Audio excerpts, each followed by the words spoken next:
I'd like to wish everyone Shabbat Shalom, and I want to thank everyone in the community for making me feel so welcome, albeit virtually, as I've joined the Syracuse Jewish community and here at Beth Shalom Hever Shas. When we were young, I think many of us ascribed a series of benchmarks that would indicate success as we went through our lives. Some might focus on wealth, a beautiful house, a car, or a successful career. For others, they might focus on family or spiritual fulfillment. Hopefully for most of us, it was a combination of both categories. In most cases, I think many of us assumed there would be a neat trajectory from A to Z. There was a clear destination, success and happiness at the end of our lives. Yet I have found that life is rarely neat. The choices we face, often with seemingly haphazard leaps, can take us in unexpected directions, with similarly unexpected but exciting goals and outcomes. As a young rabbinical student, I never imagined the choices I would face. These choices have led me in exciting directions, which have made me a very different person and rabbi than I was 20 or 30 years ago. From Glasgow to Tokyo in Indonesia, I have had an unexpected adventure rabbinate.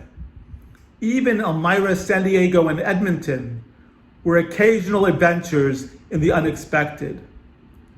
Life has been a sometimes incredible, occasionally terrifying journey, with lots and lots of stops and starts. I no longer look to the destination with excitement and expectation. Instead, I eagerly wait for the next way station on the journey, wondering about its opportunities and how it will shape me as a better rabbi, husband, father, and human being. I am sure that even the COVID virus, with its inspired isolation and separation, will have essential lessons that will allow me to grow. Emerson is reputed to have said, "Life is a journey, not a destination." I embrace these words, and both Shelley and I look forward to spending our next life stage here in Syracuse. Judaism, at least at a first glance, seems to posit a very different approach. Eretz Yisrael is the clear destination for our ancestors upon leaving Egypt. And at the same time, the Messianic era is the clear trajectory of the Jewish theological view of history. The journeys to these appear far less important than the goals, the destinations themselves. Yet, despite the importance of the ends, the means and steps on these journeys are essential. Without the slave experience in Egypt, the revelation of Torah at Sinai, and even the 40 years in the desert, we would have been very different Jewish people. These events shaped our values and how we look at the world. In a few weeks, the Torah itself will outline all the steps that our ancestors made between Egypt and Eretz Yisrael. The rabbis note that each of these steps was essential in our people's spiritual growth. One of these essential steps, with ramifications that stretch to the present, is found in Pinchas, this week's Parshat. The 5 daughters of Zelophehad, each daughter is named, which is sadly almost a unique occurrence in the Torah.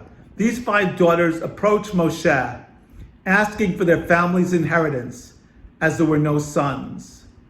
God responds that the request was justified, and inheritance laws are modified to meet the new reality. This text, which enshrines women's rights within biblical law, also provides a model for egalitarian scholarship and leadership. Indeed, the Midrash describes the daughters successfully arguing their way up the Israelite court's hierarchy before they came to Moshe and God. Together with Miriam, they created a strong foundation for leaders like Devorah and Huldah the prophetess, an often forgotten prophet who authenticated Deuteronomy. They also paved the way for women's rabbis and lay leaders, which are so important for us today. Likewise, as we look at the messianic fulfillment, we're also on a journey where all of the stages are essential. In other traditions, God will send a Messiah as an act of grace, regardless of human action and responsibility. This is not so in our tradition. We believe that we are shutafim, that we are partners with God in tikkun olam, the perfection of the world. Therefore, our work over the ages, even in fits and starts, is essential. Each stage in history also provides new insights and understandings of these obligations. Responding, for example, to poverty and enslavement was highlighted through our Egyptian experience.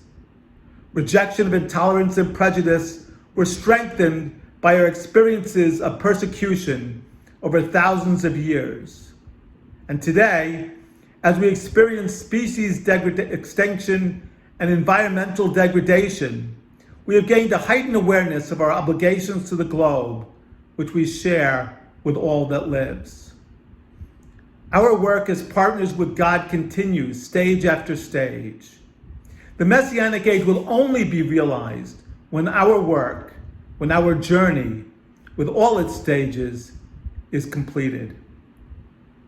Life is a journey where the stages are far more important than the destination.